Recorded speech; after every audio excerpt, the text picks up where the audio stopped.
நேரம் நல்ல நேரம் யூடியூப் சேனலுக்கு உங்களை அன்புடன் வரவேற்கின்றேன். சனி பெயர்ச்சியில் குழந்தை பாக்கியம் பெறப்போகும் 5 ராசிகள் யார் யார் அப்படிங்கிறத பற்றி தான் இந்த வீடியோவில் தெளிவாக நம்ம பார்க்க போகிறோம்.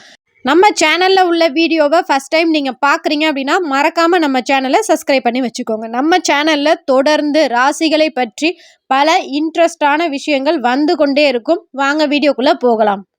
குழந்தை செல்வங்கள் அப்படிங்கிறது கட்டாயம் ஒவ்வொருத்தரோட வாழ்க்கையிலும் இருக்க வேண்டிய ஒரு விஷயம். குழந்தைகள் தான் நம்மளோட வாழ்க்கைக்கான அடுத்த கட்ட ஒரு சந்தோஷம், நம்ம வாழ்க்கை நகர்வதற்கான ஒரு அச்சாணியாக இருக்கக்கூடியவர்கள் இந்த குழந்தை செல்வங்கள் தான். அப்படி அந்த குழந்தை செல்வங்களை பெறப்போகும், அதுவும் இந்த சனி பெயர்ச்சியில் பெறப்போகும் 5 ராசிகள் யார் யார் அப்படிங்கிறது தான் பார்க்க போகிறோம். இது ராசிகளுக்கு மட்டும் இல்லை, இந்த லக்னக்காரர்களுக்கும் பொருந்தும். பொதுவாக 12 ராசிக்காரர்களுக்குமே இந்த செல்வம், குழந்தை செல்வம் அப்படிங்கிறது எல்லாருக்கும் அமைய வேண்டும் அப்படிங்கிறது என்னுடைய ஆசை. குழந்தை பிறப்பதில் தாமதமாவது, இது 2-3 வருஷமா குழந்தையே பிறக்கவே மாட்டுதுங்க, நாங்கள் என்ன பண்ணுறது, பார்க்காத டாக்டர் இல்லை அப்படின்னு சொல்லி பலருமே இப்போ புலம்ப ஆரம்பிச்சிட்டாங்க.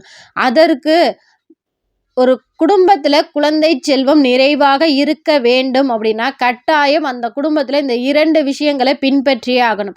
ஒன்று, குலதெய்வ வழிபாடு. குலதெய்வ வழிபாடு தான் நம்ம குலத்தை அடுத்த தலைமுறையாக வாழ வைக்கக்கூடிய தெய்வம். அதனால குலதெய்வ வழிபாடை முறையாக மேற்கொள்ள வேண்டும். 2வது, முன்னோர் வழிபாடு. முன்னோர்களுக்கு முறையாக தர்ப்பணம் கொடுப்பது, வீட்டில் அவங்களோட முன்னோர்களை வழிபாடு செய்வாங்களோ அந்த முறைப்படி முறையாக முன்னோர் வழிபாடும் செய்ய வேண்டும். இந்த 2 வழிபாடையும் முறையாக மேற்கொள்ளும் வீட்டில் கண்டிப்பாக 90% குழந்தை பாக்கியத்திற்கு எந்த ஒரு தடையும் இருக்காது. இல்லைங்க, நாங்கள் எல்லாமே செய்கிறோம், அப்பயே எங்களுக்கு தடைகள் இருக்குங்க அப்படின்னு சொன்னீங்கன்னா அதற்கு ஒரு சில கர்ம வினைகள் காரணம். அது என்னங்க கர்ம வினைகள் அப்படின்னு கேட்டிங்கன்னா, இப்போ உதாரணத்துக்கு சொல்லணும் அப்படின்னா, மகாபாரதத்தில் துரியோதனின் தந்தையான திருதராஷ்டர், அவருக்கு பார்த்தீங்கன்னா 100 குழந்தைகள் பிறக்கும். 100 குழந்தைகளில் 99 குழந்தைகள் இறந்து போயிடுவாங்க. அப்போ கிருஷ்ண பரமாத்மாட்ட கேட்பார், நான் என்ன பாவம் செஞ்சேன், பிறப்பிலேயே எனக்கு கண் தெரியாது, இப்போ 100 குழந்தைகள் பிறந்து அதில் 99 பசங்க வாலிப வயது வந்தும் இப்படி இறந்து போயிடுறாங்களே, அப்படி என்ன நான் தவறு செய்தேன் அப்படின்னு சொல்லி கிருஷ்ண பரமாத்மாட்ட கேட்பார். அப்போ கிருஷ்ண பகவான் சொன்னது, நீங்கள் முன் ஜென்மத்தில் ஒரு வேடனாக இருந்து ஒரு ஆந்தையோட கூட்டில் உள்ள 100 முட்டைகளை உடைச்சிட்டிங்க, அந்த கூட்டை கலைச்சிட்டிங்க, அதனோட அந்த சாபத்தின் வெளிப்பாடு தான் இந்த ஜென்மத்தில் நீங்கள் அனுபவிக்கிறீங்க அப்படின்னு சொல்லுவாங்க. இப்படி முன் ஜென்மத்தில் நம்ம செய்த கர்ம வினைகள் நம்மளை தொடர்ந்து வந்து கொண்டே தான் இருக்கும். அதற்கு என்னங்க பண்ணலாம், இந்த 2 வழிபாடை நீங்கள் தொடர்ந்து செய்யணும். இதை 2 வழிபாடு, இந்த 2 பேரோட அனுகிரகம் நமக்கு இருந்தாலே முன் ஜென்மத்தின் இந்த பாவ வினைகள் நம்மளை தொடராது. ஏன்னா குலதெய்வம் அப்படிங்கிறது நம்ம தலைமுறையாக காக்கிற தெய்வம். நம்மளை அனைத்து தோஷங்கள்ல இருந்து, அனைத்து எல்லா விஷயங்கள்லையும் இருந்து நம்மளை காக்கிற ஒரு உயிர் தெய்வம் அப்படின்னா அது நம்ம குலதெய்வம் தான். அதனால ஒவ்வொரு வீட்லேயும் கட்டாயம் குலதெய்வ வழிபாடு செய்தே ஆகணும். இது அல்லாது பொதுவாக குரு பகவானை வழிபாடு செய்வது குழந்தை செல்வங்களுக்கு, குழந்தை பாக்கியம் வேணும் அப்படின்னு நினைக்கிறவங்க குரு பகவானை ரொம்பவே வழிபாடு செய்யலாம். ஏன்னா குரு பார்க்க கோடி நன்மை அப்படின்னு சொல்லுவாங்க. அடுத்ததாக, இந்த சனி பெயர்ச்சியில் பல ராசிக்காரர்களுக்கு ரொம்பவே நல்ல பலன்களை சனி பகவான் தருவதற்காக இருக்கிறார்.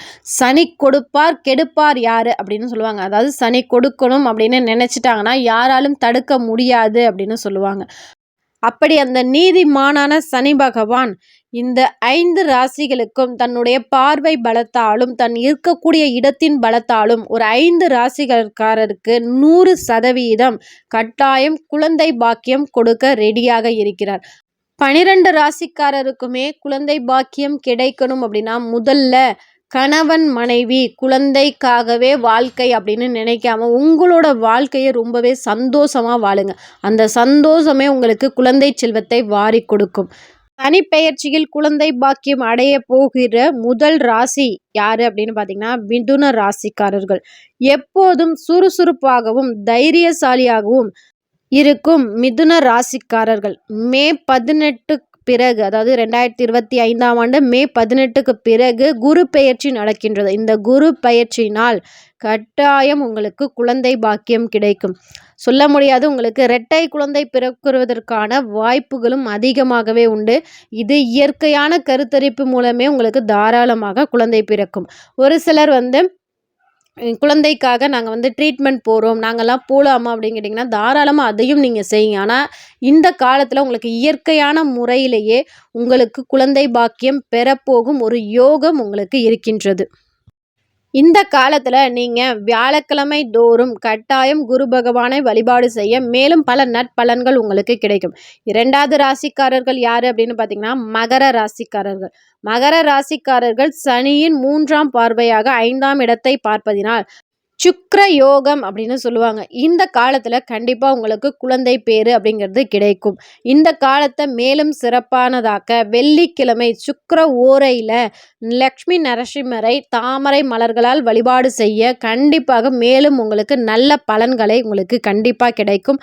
அடுத்ததாக 3வது ராசிக்காரர்கள் யார் அப்படின்னு பார்த்தீங்கன்னா, சிம்ம ராசிக்காரர்கள். வீரமும் தைரியமும் மற்றும் தாராள மனப்பான்மையும் பெருந்தன்மையும் கொண்ட சிம்ம ராசி நேயர்களுக்கு சனி 10ஆம் பார்வையால் குரு பார்ப்பதினால் இந்த சனி பெயர்ச்சி காலத்துல கண்டிப்பா உங்களுக்கு குழந்தை பேரு கிடைக்கிறதற்கான வாய்ப்புகள் உள்ளது. அதுவும் வியாழக்கிழமைகள்ல ஆஞ்சநேயர் வழிபாடு செய்வது உங்களுக்கு மேலும் பல நன்மைகளை பெற்றுத்தரும்.